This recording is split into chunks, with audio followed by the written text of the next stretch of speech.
તમે કૂવાઓ તો જોયા જ હશે, તેમાંથી નીકળતું પાણી પણ જોયું હશે. કેટલાય કૂવાઓનું પાણી ઓછું તો કેટલાય કૂવાઓનું પાણી વધારે. પણ અમે તમને અહીં એક એવા કૂવા વિશે કહીએ છીએ જે 1 સેકન્ડમાં 8000 લીટર પાણી આપે છે. ઇસ્લામના પવિત્ર ગણાતા મક્કામાં આ કૂવો આવેલો છે, જેને ધાર્મિક માન્યતા પ્રમાણે ધ વેલ ઓફ ઝમઝમ કહેવામાં આવે છે. ઇસ્લામિક માન્યતાઓ પ્રમાણે આ કૂવો 4000 વર્ષ જૂનો અને અતિ પવિત્ર ગણાય છે.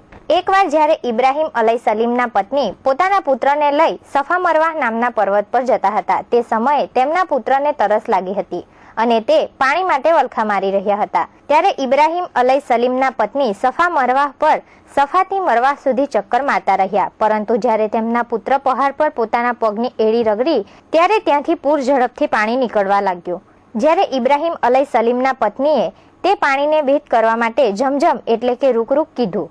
આ ઝમઝમ એક અરબી શબ્દ છે, જેના પરથી પાણીનું નામ પણ ઝમઝમ પડ્યું. આ ઝમઝમનો કૂવો મક્કા શરીફમાં આવેલો છે, પરંતુ આ ઝમઝમના પાણીને મદીના શરીફ પણ મોકલવામાં આવે છે, જ્યાં પૈગંબર મોહમ્મદ સલ્લલ્લાહુ ઇબ્રાહિમ વસલ્લમનું શહેર મક્કાથી મદીના 450 કિલોમીટર થાય છે. ઝમઝમનું પાણી મક્કાથી મદીના ટેન્કર દ્વારા મોકલવામાં આવે છે. દર વર્ષે હજ માટે આવનારા લાખો લોકો આ કૂવામાંથી પાણી ભરે અને લઈ જાય છે. સાઉદી કાયદા પ્રમાણે આ કૂવાનું પાણી વેચવા પર પ્રતિબંધ લાદી દેવાયો છે. તેમ છતાં ઘણી જગ્યાએ ઝમઝમના નકલી પાણીનું વેચાણ પણ થઈ રહ્યું છે. પહેલા ડોલ પર દોરડું બાંધીને કૂવામાંથી પાણી કાઢવામાં આવતું હતું, પણ હવે પાણી કાઢવા માટે મોટર પંપ લગાવી દેવામાં આવ્યો છે.